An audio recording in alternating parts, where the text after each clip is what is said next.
Hello and welcome back to Panzer Corps Gold and playing hardball and the Second World War. We have taken Belgorod and we have surrounded the town of Yastrebovo, which has been heavily fortified and reinforced now.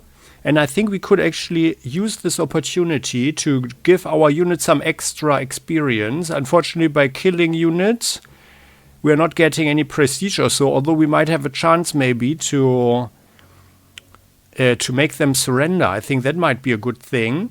Let's see if we can pull that off. But otherwise, at least our units get a little bit more experience. Let's see, because it doesn't matter in this game, in Panzer Corps Gold at least, how many turns we need. It's just, you know, like being quick. Is only good for our ego, maybe, but it doesn't seem to affect anything. I mean, if anybody knows anything in that regard, please do tell us. But as far as I know, and as far as I've experimented with the game, it doesn't change a thing.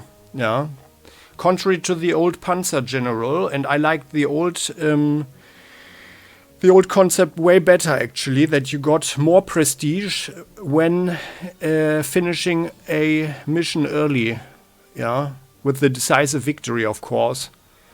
So, but well, here we are. Let's shoot them with artillery. There was a weak attack, but... Oh, they're all suppressed. Oh, that is good. Maybe we could... No, we are actually... The problem is we are also quite strong here. Maybe we could use our Stooks. Our Zeus, I mean, our Zu 122 in this mode. I think that would be an idea, huh? Let's drive our tank back. You guys. I think this might be an idea. I mean, our new T-34 is certainly weak enough. You guys, shoot them. Oh, they are also suppressed now. Excellent. So you attack them. Yeah, they will surrender. Okay, well, 3 of them give us 7 prestige points. Well, that's just glorious, wasn't it? Now,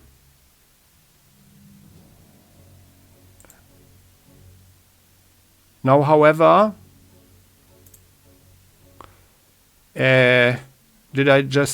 I think I just messed up everything. 1, 2, 3, 4, 5, 6. Yeah, we should actually be able to get out of here. We need to block the guy off and then we need to get away again. So let's drive there. I hope I didn't mess everything up now. But you guys drive here, you attack them. And you get the kill instead of making them surrender. That's just glorious. Ah yeah, we have the... we have a movement point. They are good. Then let's get out of there. Although, no. We can, now that we are here, we can stay there. No, we have to go away. Going there. They might even retake the airfield. I don't know. You guys go away. Well, that was not so good, actually. But, well... The Su was too strong. Then let's shoot these guys.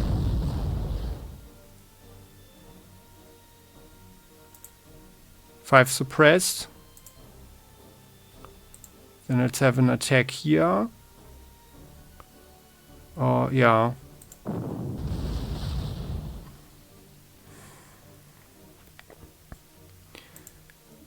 That's 5. That's only 3. So we shoot you with this artillery there. Oh, it's 9 suppressed now. Oh, I think we've got a chance now. No, everybody is going to mess them up completely. Well, maybe this infantry here. So you guys get out of there. Yeah, let's rather have these guys. Yeah, very good. 3 of them and... That was something like 15 points or so, if I saw it correctly here, with our prestige. Well, it's better than nothing. Then let's shoot this one like so. 6 suppressed, excellent. Then we do an air attack on them. For our planes to get some extra experience. You guys can also attack this one here from the sky. Very good. And then you get out of there. And let's have our strategic bomber here. Get some extra experience there. Good. You guys bombard the SMG infantry. I'm deliberately not reducing the enemy's prestige now. Because I would, of course, want them to... have more prestige available to provide some more to provide some more units for our guys to practice shooting. And you guys get that one, very good. Fly away. And then actually, yeah, you can mess them up here, right? So you guys are our defensive pioneers. 2 heroes already. Defense 3, attack 2. You get the kill on those.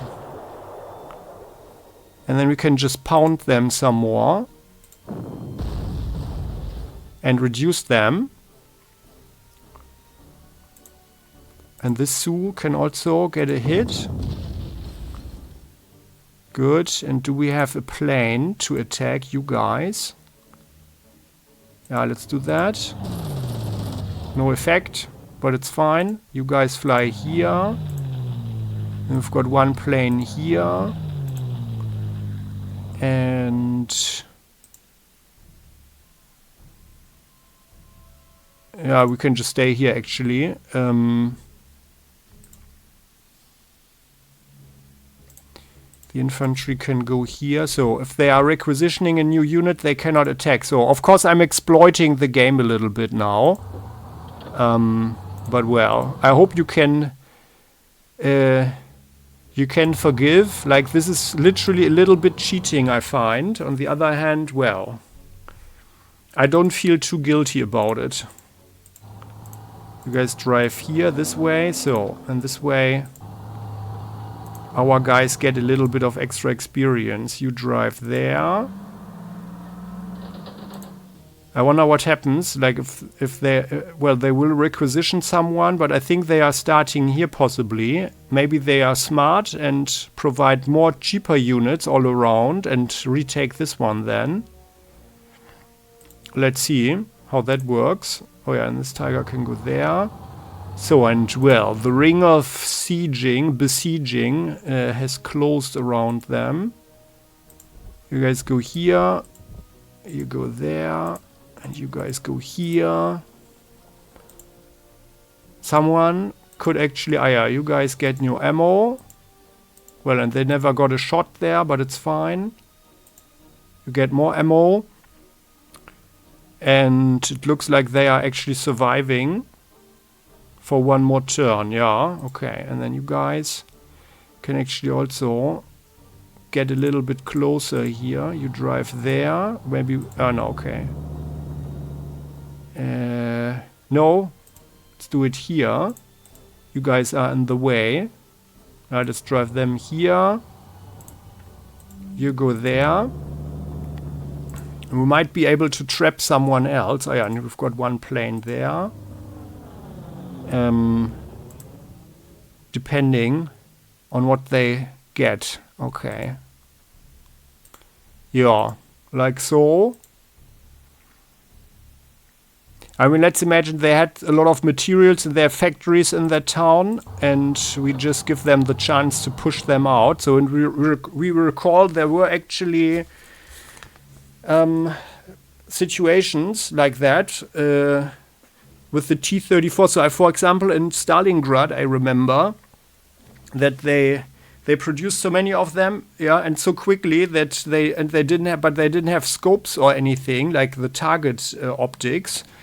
So the T-34s that came out of the town's factories and went immediately to the front lines that were 300 meters away or so, The crew had to aim over the barrel. They didn't have any optics there. So it's not totally unrealistic, so to speak. As a little excuse here. So, but I think, yeah, we are fine here. So, any artillery also that needs... I think it's actually a good opportunity for the artillery to get some extra stuff. Oh yeah, and you guys can actually fly here. So, let's do that. Ending the turn. Ah yeah, they got something, okay. 2 units, okay. Well, that's some more target practice. And that concludes today's episode. Many thanks for watching. I hope you enjoyed this one. A shorter one. And next time we will win this scenario and begin the next one. And then we shall also recall what actually happened here and about the bigger picture, the grander strategic situation. And I would remind you that I'm collecting resources, information in terms of articles or videos or anything, and everything about the operation at Belgorod. And if you know anything that you would like to share with the community, you are heartily invited to do so in the comment section. I'm going to put it into the sticky note, the sticky comment in the very first video of every mission here. Yeah, so we can learn a little bit more and get more in-depth information. You know, I like to always talk a little bit on the side about these things, especially if something comes to mind. For example, it is not really related to this one here now, but we were talking about the T-34 and we got one here. Yeah, we got them. Oh, by the way, let's... okay, no, it doesn't matter now. Oh, but actually we could... Yeah, I think we could actually, depending on our planes, we could actually maybe make them surrender some more with our weaker guys here. Yeah, I mean, it's kind of... Oh, he got already 60%, 60 experience points. Well. But well, I'm rather going for some extra prestige here. Yeah, anyway, so many thanks for watching. I hope you... sorry, and... And I just wanted to tell something. So I watched an interesting video. It's not super related to this mission here, or the operation in all, but there are some interesting videos on a comparison by a German guy, but in English, of the Panzer IV and the Panzer III. Yeah, so we recall, well, do we actually have a Panzer IV on the field right now? Actually, we don't. Because these guys, they are Panzer IIIM. But you know what I'm talking about, of course, right? So this year, the Panzer 4G, actually, so the latest model in 1943, compared to the T-34, they're also maybe even more realistic comparisons between the Panzer III, yeah, in its different forms, with longer barrels, against the T-34, because there were only few Panzer IVs on the field actually, especially when the Germans / Nazi Germans assaulted the Soviet Union. They had mostly Panzer IIIs, so they were really the workhorse of the Wehrmacht, of the Panzer Force, the Panzertruppe, and not so much the Panzer IV actually, yeah. And some interesting comparisons. So, and I'm just summarizing it quickly, yeah, because on the paper the T-34 was better. It had better offensive power with a bigger barrel, bigger gun, better penetration values, all in all. Also, way better defense on the paper because it had. Armor that was also bent, like the angle was better, but you are not thinking about ergonomics and other stuff, for example. And at that time, the German industry with Zeiss had world-leading optics, for example. So the angle was like 24 degrees, where they could see something out of the tank, while the T-34 had like only 18 degrees if I'm remembering correctly. So, which is why the Germans had the doctrine that they, if they saw a T-34, that T-34 was to be taken under MG fire, yeah, as much machine gun fire as possible to force the crew into the thing, and we can see the tank commanders. Here, this thing here, the barrel-looking defense. This allowed the commander also to stick his head out further and actually see something while being protected. And the T-34 didn't have that. Let's have a look at this one. I do like the models a lot in this game, so we can see it here, right? So they didn't have that. And this is the older model, the 41, which put the commander at higher risk, of course. But inside they were also quite isolated and couldn't see much, yeah. Which was, of course, a tactical disadvantage, a very significant disadvantage. And then there are some other things in that video, and if you're interested in that, I could link that as well. Just throw me a comment if you are interested in that or didn't find that yourself, for example. So it's kind of interesting, but of course not really related to the game or anything. But it might actually... it might have influenced the stats. So, I mean, I would be interested to know what you think of that. But here, for example, we've got ground defense 14 and the T-34 has 13 here. But this was the latest model. So I'm not entirely certain if that was actually correct in comparison. Like 14 defense, and this one has still straight armor.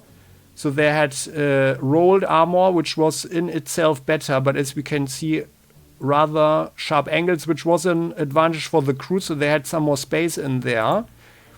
While the T-34 had these angles, stronger angles, which were literally increasing the defense. Yeah, way beyond the pure material. So... and they only had 11. Yeah, I'm not sure if the values are actually super realistic, actually. But in terms of ergonomics and tactical value, probably the German tanks were actually better than you would think. Yeah, in that regard. So this here is the Panzer 3G, for example, and the 3J. The L had already the longer barrel here, and the J3, yeah. It's also 12, but yeah. I mean, like 11 points, 12 points against the 13 defense of the T-34 shows us that the German tanks did have trouble. And as we can see, like these Seitenschürzen, like the steel plates here on the side, that is of course like more an improvisation, a quick improvisation here. Because they weren't so good. So like in terms of clear defense and clear attack value, the T-34 was better. But there, as I said, yeah, so there are of course more factors. Like also, for example, the T-34 had a thing with overheating if the outer temperatures were higher. So for example, if I remember the numbers correctly, in the summer months, if the temperature was higher than 20 degrees or something outside, this guy would only have a couple of minutes to drive at maximum speed, and then it would overheat, like after 12 minutes or so. Yeah. And then reducing its speed is, of course, also a very significant defensive factor. Yeah. So if the target is slower, then people can shoot it easier. And the German tanks had a better situation there. Yeah, because the German tank doctrine was more focused on speed than on pure defense by strong armor at that point, at least. So, well, just that as a little side note. So, and that concludes today's episode. Many thanks for watching. I hope you enjoyed this one. And if you did, how about you show it by clicking the like button? Don't forget to subscribe to the channel, hit the bell to never ever miss an episode again on Playing Hardball. We'll continue next time. Don't forget to check out some other Let's Plays. Iwo Jima, I'm just saying, in Strategic Mind. See you next time. Bye-bye. And comment sections all yours.